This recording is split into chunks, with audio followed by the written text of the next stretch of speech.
Hello everyone, Assalamualaikum warahmatullahi wabarakatuh. My name is Ulya and I'm from Study Program Medical Record and Health Information and I'm from Yogyakarta Health Polytechnic. And now I will explain about Visum Et Repertum to fulfill the task of the introduced for medical records. And here I have a mind map about Visum Et Repertum. First of all is the introductions. Visum et repertum as one of the evidence made by forensic expert and or one aspect of expert information, the relationship between the two cannot be separated. The second one is the definitions. So what is the visum et repertum? Visum et repertum consists of two words. The first is visum. Visum means seeing, which means that signing of evidence about everything that is found, approved, and authorized. And repertum means reporting, which means that has been obtained from a doctor's examination of the victim.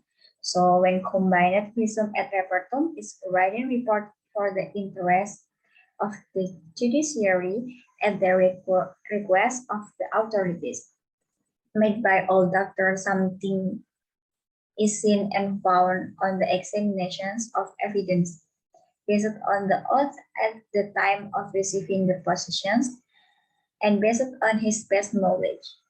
Visum et repertum also has some purposes. There are to draw conclusions from an objective examinations by a forensic doctor as an event that occurred and must be able to replace the evidence that has been examined by containing a fact.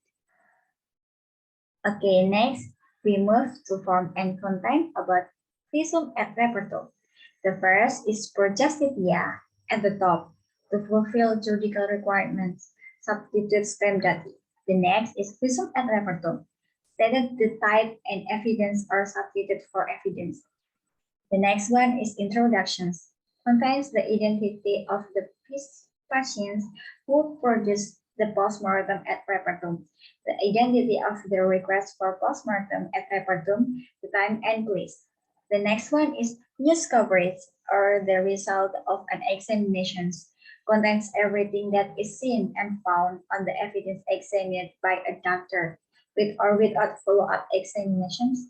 For example, laboratory examinations, if it is deemed necessary according to the case and whether or not an indications for it.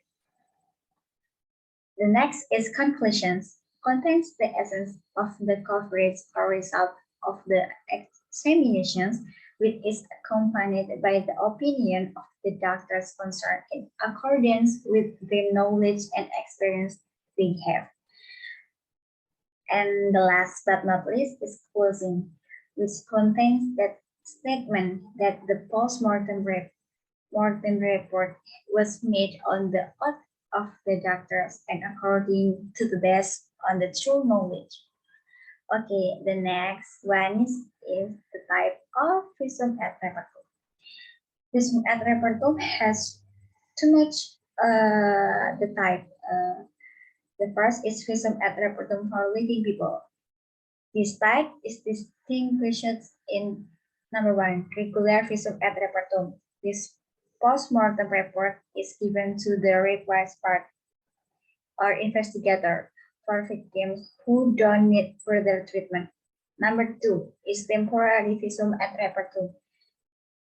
Is given if the victim needs further treatment because he hasn't been able to make a diagnosis and the degree of his injury.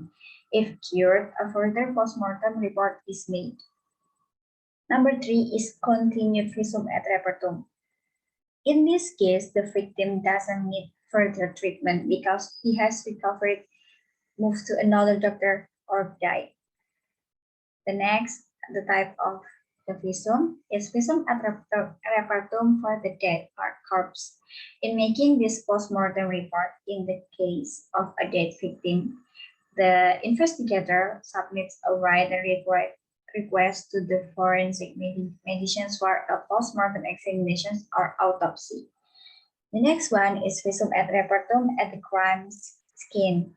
This visum was made after the doctor finished carrying out the examinations at crime scene. The next one is Visum Et Repertum excavating out bodies. Visum Et Repertum was made after the doctor finished carrying out the excavating of the bodies. The next one is Visum Et Repertum psychiatry, namely Visum Et Repertum in defendants who at the time of the examination at the court showed some symptoms of mental illness. And the last is Visum Et Repertum evidence. For example, postmortem for evidence found that has something to do with criminal acts. Okay, the next is the role of Visum Et Repertum. The first is as legal evidence. The next is evidence of the detentions of a suspect in a case that required investigators to detain a suspect of a crime. The last is as a matter of burden to the judge. Well, the last but not least is the procedure of Visum Et Repertum. Are you wondering how to make a Visum Et Repertum? This is explained in Article 133 and 134 of the Criminal Procedure Code. The first is the standard provisions in the preparation of postmortem studies. The second is parties involved in forensic service activities. And the last is stage in making postmortem et repertum. Okay, guys, I think that's all enough. Thank you for your attention. The last I say see you and wassalamualaikum warahmatullahi wabarakatuh.